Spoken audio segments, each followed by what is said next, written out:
Welcome to Guided by Third Wheel, the podcast. My name is Amber Ireland, and I'm here with my co-host, Jill Bucaro. Let's get started. Hey everybody, and welcome back to Guided by Third Wheel. Today, Amber and I are going to practice what we preach. We talk a lot on here about going with the flow, tapping into the energy, taking our oar up out of the water, and just cruising in our kayak down the river. And we are going to let the energy around us today guide our conversation. It's just been a heavy and crazy time in the world, which the world then affects our careers and our personal lives. Right. And Spirit will guide us today in sharing some cool stuff with you and some good reflections. So Amber is going to pull a card for us from the Soul's Journey deck, which I will say is one of my most favorite Oracle card decks. Tell me if I'm wrong, Amber. I think it is the best deck to start with. I do think it's one of the best decks to start with. This is one that I will recommend to people to start with because it's very topic oriented, kind of broad. It gives you a lot of opportunity to practice with your intuition, right? It gives you a topic and then you can go from there. Yes, absolutely. So this was my first Oracle card deck before I even moved into tarot, and it is one that I go back to often. I really, really enjoy it. We'll link it in the show notes so you have that. Amber, draw a card for us. All right, should we take a deep breath together? We should. All right. And we'll set the intention that everything that happens in this podcast will be for the highest good. And we will get the messages that we need. And the things that we need to talk about will come through for us and for you. I do want to say while you're shuffling, one more huge shout out to Kate, who did Enneagrams with us these last 2 episodes. That has given me so much to think and reflect on. I really, really loved that. And I hope our audience does too. I'm excited to hear back about that. Yes, thank you, Kate. And the card that we got today to begin with is doubt. Oh, as much as we were not going to talk about heavy topics, here we are, doubt. I release the need to know all the answers, which, okay, thank you for that. I'll start off by reading what is in the guidebook, and then we can talk about it. The book says, it's impossible for the human brain to comprehend the mysteries of the universe. You are only consciously aware of the 3 dimensions for a reason, and that is to learn to love without the full awareness of your connection to spirit. Everyone has his or her own personal path to this awareness, and there is no right or wrong answer as long as your goal is to manifest the energy of love and compassion. The wisdom of the divine trickles into the physical dimension, and some of it will resonate with your soul and some will not. These are your signposts to guide you to your correct path. If the wisdom resonates with you and seems right, then keep it. If not, release it back to the universe. Always be aware and mindful of the insights that your spirit guides and teachers put on your path. I have a couple things coming up for me for doubt. What's coming up for you? Just reading that very first statement, I release the need to know all the answers, is huge for me because I often want to know all the answers up front. And I doubt that I can move forward effectively if I don't have them all in front of me. And that is something that I struggle with in times of really high stress. Normally, it's okay. I don't need to know everything. I'm okay to take the next step. I can trust that. But when the stress level gets too high, it's that control, right? Sure. I want to be able to see all of the steps forward. And I think because I believe at that time that I can't handle any more stress. There can't be one more misstep. And I doubt that if I don't know that there won't be. Yes, that makes a lot of sense. I feel like the way you're thinking about doubt there, it feels a little bit like fear to me, right? Yes. I'm so overwhelmed and I'm trying to mitigate that feeling with knowledge. That is really interesting to me. What popped up for me, which is in the same vein as this, is like you said, releasing the need to know all the answers. And I was thinking this morning, I was scrolling social media before I got out of bed, just a little doom scrolling to start the day. And somebody was expressing frustration that what is the point of all of this? Facing all this loss and all of this turmoil and people so divided. What is the the point of any of this? What are we doing here? And maybe coming from the same space that you were talking about. I am overwhelmed with stress. There has been so much unprecedented stuff that has happened. I really don't feel like I have any sense of control, any sense of what may be coming next, because it all just feels so out of left field. What the fuck are we even doing here? And I remember we went on another podcast, on the Legendary People podcast. I don't know if you remember this. And we talked about Ahava, the guy who hosted. He always asked people, what is the point? What is the meaning? What are we doing here? That's what he always says. And what I feel like is I have no idea what we're doing here. Now that I've been plopped down in these limited dimensions that they're talking about, now that I've been plopped in this earth without really understanding what's going on, I feel okay on how to play it. I'm going to be kind to people. I'm going to try to make it a better place since we're all stuck here. But sometimes I feel that frustration and overwhelm of what is the point? Now, I'm glad you brought that up because I remember that now that he asked that. And what I answered was, the point is that I'm here to learn how to love myself and love other people, period. When I think about that in the terms of doubt, maybe I don't need all the answers. I just need to figure out, how do I stay connected to myself and love the people around me and myself? I can't just be like, let me pour out to everyone around me in order to make things feel less chaotic. I also have to learn how to love myself through that chaos. And through the decisions that you have to make when you're at high levels of stress and chaos. It brings you back to the purity of the sentiment. I think a lot of us do good things, pour into people. One, partially because we just care and we want to do the right thing and connect and love on people, but two, as a way of trying to grasp at some control. When you think about it in that context, it helps you get rid of the fluff, get rid of maladaptive pieces of that behavior and drill down, like what you said, into just, I don't know. I guess I don't even necessarily need to know. Like I said at the beginning, I'm going to take my oar up out of the water and do the things that I know that I was meant to do in this world. And going back to, I can love myself through this. I can know that I love myself and that I am my own stability enough that if I don't have all of those answers, it's still going to be okay. And I don't have to doubt that the future for me is going to be good, even if right now it feels chaotic and stressful. What you're brushing up against too is something that I know I need to constantly remind myself is, even if I don't know, even if I misstep, even if I make mistakes, even if I hurt people along the way, it doesn't mean that I am bad. It doesn't mean that I'm doing it wrong. It just means that that is the wholeness of the human experience. Remembering that too, we are going to fuck up, period. I had this conversation with a good friend of mine and she was like, God, I just can't believe I let this happen. I look back now and that was the wrong move, It has cost me money. It has cost me so much stress. I just fucked up. And I said, well, sure, it probably wasn't the best choice. Do I think hindsight is 20/20 in this situation? Yes. But also, we are not going to make it through this whole life without some major missteps. Not even hard things because somebody else misstepped. You are going to mess up.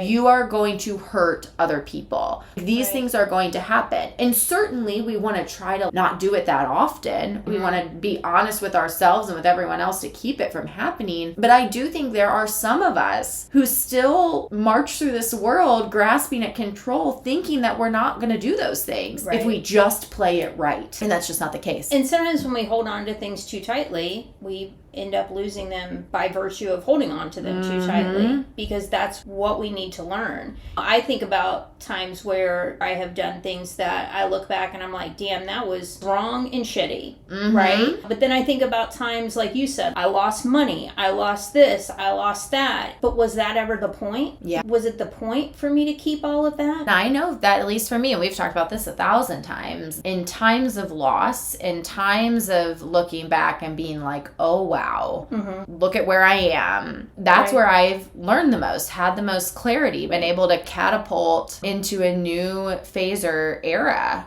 of my life. Yeah. Sometimes that doubt can creep in, the feelings of I'm messing this up, I'm not doing what I'm supposed to be doing. Right. And then that is going to, it's going to rub into our core wounds, and then all of our behaviors are going to come out, right? It keeps us stuck, because if I doubt every step that I'm trying to take, then I'm going to sit there probably a lot longer than I need to in a space that I don't want to be in, because I doubt everything that I actually know I need to do. I'm going to go back to my girl, Glennon Doyle, and she talks about the knowing and the doing. That deep down inside, you're like, okay, it's time for a change. Okay, this doesn't feel right. Right. I need to do something about it. But when you're younger, when you haven't had life kick your ass as much, you torture yourself and you lengthen that time between the knowing and the doing. I wonder if doubt is one of those exacerbating factors of just sitting in that misery. Right. When I know deep down that this is what I need to do, and I know it's going to be hard, and I know it's going to be sad, and I know it could hurt other people or hurt their feelings or make people uncomfortable or whatever. But how long are you just going to sit in that swirly, twirly misery? You already know, so now it's time to do. Right. Anytime we get into a place where we feel uncomfortable or stressed, there's chaos, it is normal for people to be like, something needs to give here. And you're either going to do something, and whether that's a thing that's in alignment or a thing that's out of alignment, those are two choices, or you're going to retreat. I'm going to sit here and I'm going to hide because this is too much. And there is a time and a space for all of those things. Yeah. But sometimes we choose one out of comfort. Sometimes we push really hard up against something that this is not a battle you're going to win. This was a time where you needed to choose a different path or just retreat and pull yourself out of it. And then there are times where we hide that we really should have stepped forward and said something, right? And we can see those things when we look back on our life, and that's where the doubt creeps in, because it's like, am I supposed to be doing this, or am I supposed to be doing, because there are choices on what you get to do. I think about my life in the places where I perceived that there were missteps, but if I had done something else, would I be where I am right now? Would I have learned the things that I needed to learn to be in the place that I'm in right now? Probably not. I'd probably still be swirling in an old version of myself. Yeah. It was interesting when you were talking about that and you came back to it, but you said, what should I be doing? That to me is still of a thought pattern of there is a right way and a wrong way. Yep. Me as the overachiever, which path is the good path, right? Instead of there are just paths. And they can be both good and bad, right? And that's where people have to think about their own spirituality, their own faith, their own everything, and the belief that whatever the path is, whether I perceive it as good or bad, this is the path that I'm supposed to be on. And just finding that alignment within yourself, because my path is not your path, is not anyone else's path. And so when we're sitting in these spaces where I don't know what the fuck to do, sit with yourself for a minute. What feels like the right thing to do that. Don't worry about what anybody else is going to say about that. People may look at you like, what are you doing over here? That feels like a crazy choice. But if it feels like it's in alignment for you, do it. Because why would you want to do something that fell out of alignment and create more chaos and misery in your life? To be able to do that, you have to let go of everybody else's expectations, of what you perceive everybody else wanting you to do, which maybe isn't even what they want you to do, but you've done these crazy mental gymnastics when instead of, it's like you need to shut out everything around you and drill down right into what feels aligned for me. And knowing what's in alignment for you, going back to this releasing the need to know all the answers, you don't always know how it's all going to play out. You just know that right now, this is what I need to do. I don't have to know exactly why I need to do this right now, but this is what feels like it's in alignment, and just take that step. I've probably talked about this on here before, but I used to never have a conversation or make a choice or take an action without it having a purpose, without me thinking, this is what I want to happen. This is what I want the outcome of the conversation to be. This is my end game. And everything I did or engaged in with people was to get to that end result. I was focusing on the output and not the input. And one thing that has served me so well is to go into hard conversations and tell the truth. truth, tell how I'm feeling, share my doubts, share my questions with no expectation for how the conversation will unfold. What I was describing at the beginning is pure manipulation. I had what I thought needed to happen next as a nice destination in my brain. And I was like, gather round, all ye puppets, and let me control, manage, manipulate all of these things to get to where I think we all need to be. Because certainly I had a lot of destinations identified for the people around me as well. I'm like, here's where we all need to end up. But being able to go into a hard conversation or a hard space, and I don't know how this needs to shake out, but the only thing I have to worry about is telling the truth and being honest. It is insane how less stressful, how much less anxiety, and I almost think like hyper vigilant. I don't have to be any of those things. I've started recently when I'm sitting with something thinking about what do I need to do to not abandon myself? What do I need to do to show myself love? What next step would be most loving for me? Because I will quickly abandon myself to help other people feel comfortable. How do I manage this for everybody else? When I get into really high stress, I have to remind myself, okay, what do you need to do right now to not be abandoning yourself? Yes. And how you take care of yourself. Absolutely. There is a certain group of us, and now I'm thinking about Enneagrams, or what number of Enneagrams would this be? There's just some people that we are so willing to leave ourselves behind every single time. That when we look at all of the people and things that play into that, we're like, oh, fuck us. I am willing to drag myself over broken glass every single time so somebody else doesn't have to. I've had a client recently. She reminds me a lot of me. We call this countertransference in the field. And she's had some really hard stuff happen. And her whole life has been willing to let herself be hurt. So nobody else has to experience an ounce of discomfort or hurt themselves. And that's more comfortable for her, is for her to be the one that's hurt, not anybody else around her. And it's hard. And they teach you this in social work school, that countertransference is hard and you got to be able to check your own shit, and you do. But at the end of the day, you're a person too. And it's had me really reflecting on, God, there are so many times in my life. It is just so much more comfortable and easy for me to be the one that's hurt than anybody else. And it's nice when those people show up. Like, you see someone and you're like, there's an old version of me. And they're a nice mirror for you to reflect. And also, you're a nice guide for them. But then you also have a compassion there. I find myself sometimes, I have the compassion, but then I'm also like, could you just hurry the fuck up and get through this? Because this version it's not going to serve you well. And it's driving all of us crazy. And I know I used to do it. So come on. Come on up. Yeah, there is sometimes that frustration, but that compassion piece is nice. And I think she'll get there. I do. Because she's had some horrific adversity. And adversity does propel you towards your higher self. And I almost get excited for her too. Because in 5 or 10 years, you're going to choose yourself more.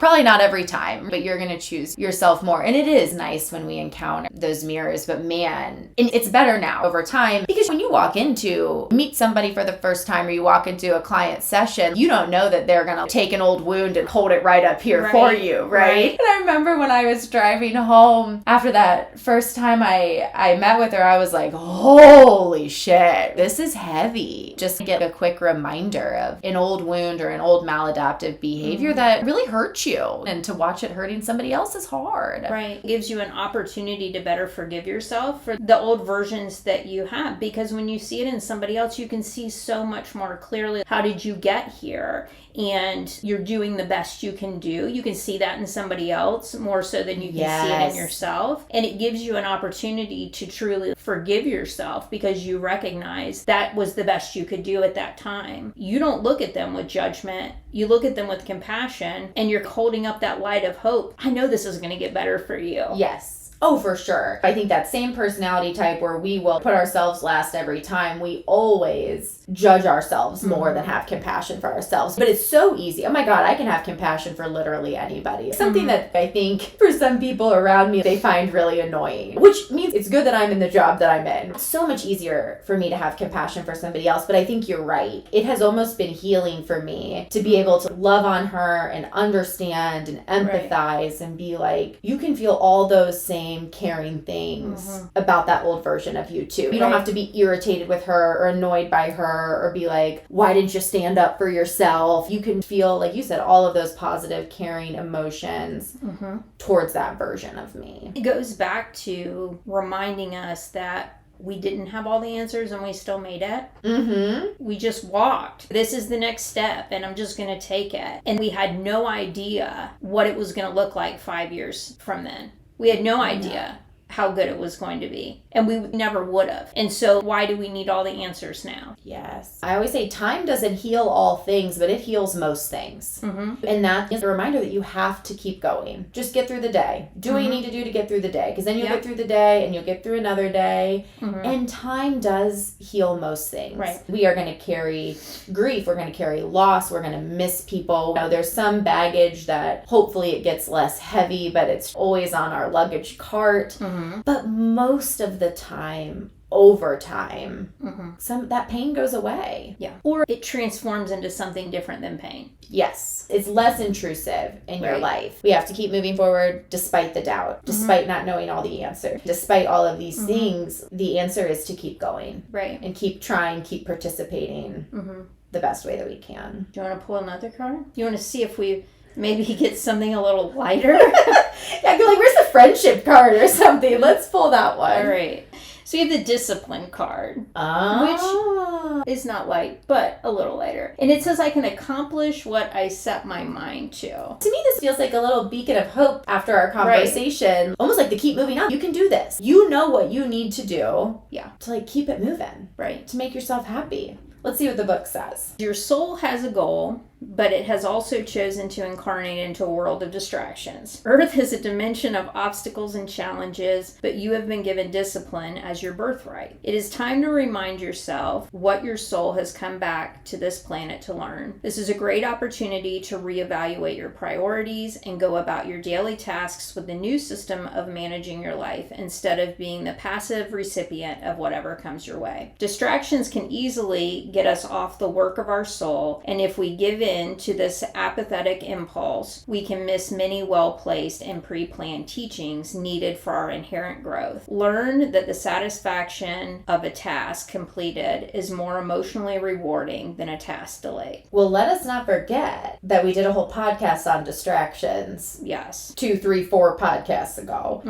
And when you were reading that, I was thinking at the very beginning after doubt, you're like, I get stuck not doing anything because I'm scurrying around trying to get all the information or all the answers, which really to me is a form of distraction. And what we talked about in that podcast, what are we spending all of our time and mental space doing instead of the things that we need to be doing for our health, our happiness, our highest good?